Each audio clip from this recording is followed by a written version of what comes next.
আজ থেকে একটু অন্যরকম ভাবে ক্লাস করাবো। দেখো, আমরা যারা 2016 সালে স্কুল সার্ভিস কমিশনের পরীক্ষা দিয়েছিলাম, তাদের যে পরীক্ষাটার কি অবস্থা হয়েছিল সেটা তো আমরা সবাই জানি। যাই হোক, এই বিষয়ে কথা বলবো না। তো হচ্ছে আবার 2025 সালে কিন্তু এই পরীক্ষাটা হচ্ছে। যারা 2016 সালে দিয়েছিল তারা তো দিতেই পারবে, বাকিরা দিতে পারবে কিনা সেটা তোমরা একটু জেনে নিও। যাই হোক, এই ফর্ম ফিল আপ আমরা অনলাইনে করে নিয়েছি, আমিও করেছি। আমি বাংলায়, যেহেতু আমার ল্যাঙ্গুয়েজ গ্রুপ, আমি দুটোতেই দেবো, 9-10ও দেবো, 11-12ও দেবো।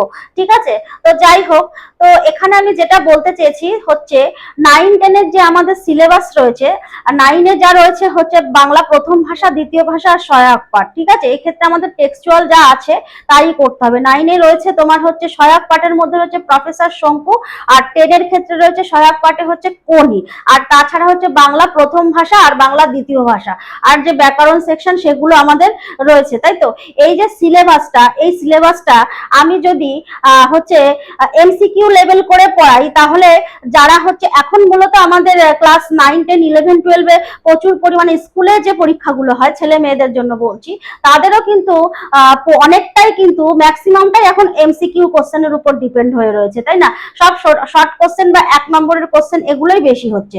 তো আমাদের স্কুল সার্ভিস কমিশনাতে এমসিকিউ, সেটা তো আমরা সবাই জানি। তো আমি যদি এখন বিশেষ করে এই সিলেবাসগুলোকে মানে টোটাল 9-10-11-12 পুরোটাকে যদি এমসিকিউ করে পড়ি, তাহলে আমাদের 9-10 এর ছেলে মেয়েদের ক্ষেত্রেও উপকার হবে। আর যারা আমরা এসএসসির জন্য আবার এই 2025 সালের জন্য যারা আবার পরীক্ষা দেওয়ার জন্য রেডি হচ্ছি, তাদেরও কিন্তু খুব উপকার হবে। আর আমি নিজেও যেহেতু পরীক্ষা দেব, আমারও উপকার হবে। পড়াতে পড়াতে আমার নিজেরও পড়া হয়ে যাবে। তো যাই হোক, এইভাবে আমি যেভাবে আমি বোর্ডে লিখে রেখেছি, যেরকম ভাবে আর কি আমাদের পরীক্ষায় আসে 4টে অপশন এমসিকিউ, সেইভাবেই আমি এবার থেকে ক্লাসগুলো করাবো। অন্তত যতক্ষণ না পরীক্ষাটা, যতদিন না পর্যন্ত আমাদের পরীক্ষাটা শেষ হয়, ততদিন অবধি 9-10-11-12 এইভাবেই আমি যদি ক্লাস করাই, সেক্ষেত্রে সবাই আমরা একটু হলেও উপকার পাবো। ঠিক আছে? তো যাই হোক, প্রত্যেক দিনই 10টা-20টা করে যদি আমরা কোশ্চেন করতে পারি, অনেকটাই আমরা এগিয়ে যাব। যারা নতুন আছি তাদের জন্য তো একটু সুবিধা হবে, যারা পুরনো তাদের তো এক্সপিরিয়েন্স আছে, তাদের নিয়ে কথা বলার কিছু নেই, কিন্তু যারা নতুন তাদের একটু এক্সপিরিয়েন্স হবে। ঠিক আছে? শুধু পড়লেই তো হয় না, অনেক কিছু জানতেও হয়। আমরা যখন প্রথম পরীক্ষা দিয়েছি, হলে গিয়ে তো আমরা বসেই থাকতাম, বুঝতেই পারতাম না। তো যাই হোক, অনেক কিছু জানতে হবে, অনেক কিছু পরীক্ষার ক্ষেত্রে বুঝতেও হবে। তো যারা আগের বারও পরীক্ষা দিয়েছি 2016 সালে, আর এখনো যারা আবার এত বছর পরে, প্রায় 7-8 বছর হয়ে গেল মনে হয়, পরে আবার যারা দিতে যাচ্ছি, তাদের জন্য আর কোনো মানে ভাষা নেই, দুঃখ প্রকাশ করার ভাষা নেই, কারণ আমিও সেই একই জায়গায় দাঁড়িয়ে রয়েছি। তো যাই হোক না কেন, আমাদের পরিস্থিতি যাই হোক না কেন, আমরা যারা পড়াশোনাকে ভালোবাসি বা সঠিকভাবে পড়াশোনা করে এসেছি, তারা যাই পরিস্থিতি হোক না কেন, আমরা তো আবারও চেষ্টা করি, আবারও যতবার পরীক্ষা হবে ততবার আমরা পরীক্ষা দিই, আমরা কখনো পিছু পা হই না। তো যাই হোক, আমরা সেইভাবেই আবার পড়াশোনা করব, আমি নিজেও করব, আর এখানে আমি যতটা পারি করার চেষ্টা করব। ঠিক আছে? তোমরাও দেখো, এতে তোমাদের উপকার ছাড়া অপকার তো হবে না। তো ঠিক আছে, তো যাই হোক, এইভাবে যে আমি কোশ্চেন গুলো করেছি এইভাবেই করব। এবার আশা করি যে পরীক্ষাটা হবে এর সমস্ত প্রক্রিয়াটির মূল্যায়ন সঠিকভাবে হবে, না হলে তো আবার পশ্চিমবঙ্গবাসী আর একটা প্রহসন দেখবে, আর আমরা জোকারের মতো সেখানে নাচতে যাব। তো যাই হোক, আশা করি যে এবার আর কোনো প্রহসন হবে না, এবার সঠিকভাবেই হবে, এই আশা রেখেই আমরা সবাই আবার প্রস্তুতির জন্য লেগে পড়েছি। আর তো বেশি দিন সময় নেই, হয়তো কবে হবে পরীক্ষা সেটা তো এখনো জানি না। তো যাই হোক, রেডি তো হতে হবে, সে 1 মাস বাকি থাকুক আর 2 মাস বাকি থাকুক, রেডি আমাদের হতে হবে। ঠিক আছে? তো এইভাবে যে কোশ্চেন গুলো রয়েছে, দেখো আমি এখানে কয়েকটা কোশ্চেন করেছি, আমাদের এমসিকিউ এর মাধ্যমে আমরা পড়বো। তো যাই হোক, আমাদের ব্যাকরণ পাঠ থেকে কিন্তু বেশি কোশ্চেন আসবে। 9-10 এর সাহিত্যের প্রথম ভাষা, বাংলা সাহিত্যের প্রথম ভাষা, দ্বিতীয় ভাষা, আর হচ্ছে সহায়ক পাঠ, এছাড়াও যা সিলেবাস রয়েছে, সিলেবাসটা নিয়ে পরে একদিন আলোচনা করব। পুরো সিলেবাসটা কি আছে 9-10 আর 11-12 এ, সেই সিলেবাসটাকে নিয়ে পুরো একদিন একটা ভিডিও করব। টোটাল ভিডিওটা ওই সিলেবাস নিয়েই থাকবে, কি কি আমাদেরকে পড়তে হবে আর কি। ঠিক আছে? আর এর সাথে চাইল্ড পেডাগজিও আছে, হয়তো সেটাও আমাদেরকে একটু দেখতে হবে। তো যাই হোক, আমি এখানে কোশ্চেন করেছি, দেখো, ভাষার ক্ষুদ্রতম অর্থপূর্ণ একক হলো, এই ক্ষেত্রে কোনটা হবে? এই ক্ষেত্রে হবে বর্ণ, ধ্বনি, শব্দ না ব্যঞ্জন? এই ক্ষেত্রে হবে বর্ণ। এইভাবে কিন্তু আমাদের এমসিকিউ গুলো করতে হয়। ঠিক আছে? তারপর ধ্বনি সৃষ্টিতে অপরিহার্য ভূমিকা গ্রহণ করে কে?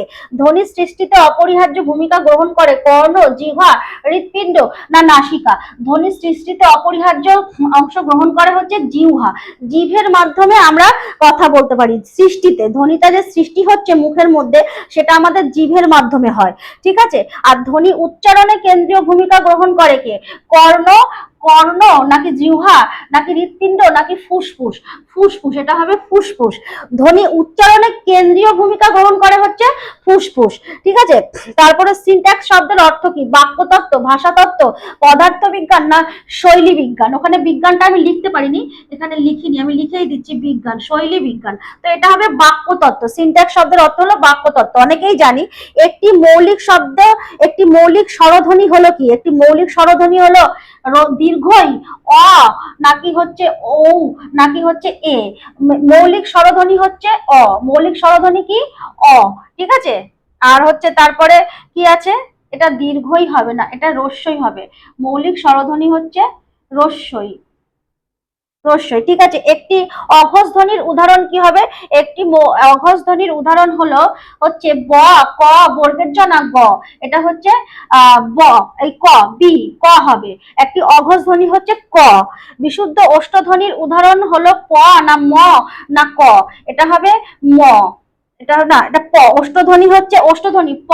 প উচ্চারণ করতে গেলে ঠোঁটের সাহায্য নিতে হয়। প উচ্চারণ করতে গেলে ঠোঁটের সাহায্য, তাই ওষ্ঠধ্বনি। একটি দন্তীয় ধ্বনি হলো হচ্ছে স, প, ল না ন? এটা হচ্ছে ল। দাঁতের মাধ্যমে ল, ল বলে, নিজেরাই ল বললে দেখবে দাঁতের একটা সাহায্য লাগছে, তাই এটা দন্তীয়, দন্তমূলীয় ধ্বনি হচ্ছে ল। একটি সম্মুখ, সম্মুখ ধ্বনির উদাহরণ হলো, সম্মুখ ধ্বনির উদাহরণ হলো হচ্ছে রস্যই অ না ও না ও? একটি সম্মুখ স্বরধ্বনির ও ধ্বনি না, সরি, একটি সম্মুখ স্বরধ্বনি হলো রস্যই। একটি সম্মুখ, সামনের স্বরধ্বনি হলো রস্যই। রস্যই অ না ও না ও? এটা রস্যই হবে। একটি অনুনাসিক ধ্বনি হলো, অনুনাসিক মানে নাকে নাকে উচ্চারণ হয়, চ, ম, ক না ট? এটা হবে ম।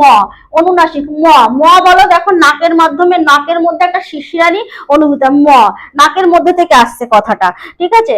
তারপরে আসছে কি? ঘোষ শব্দের অর্থ কি? ঘোষ শব্দের অর্থ কি? লঘু, এই নাদ, লঘু, তীব্র না গম্ভীর? এটা হবে নাদ, নাদ হবে। লঘু, এই ঘোষ শব্দের অর্থ হলো নাদ, ঠিক আছে।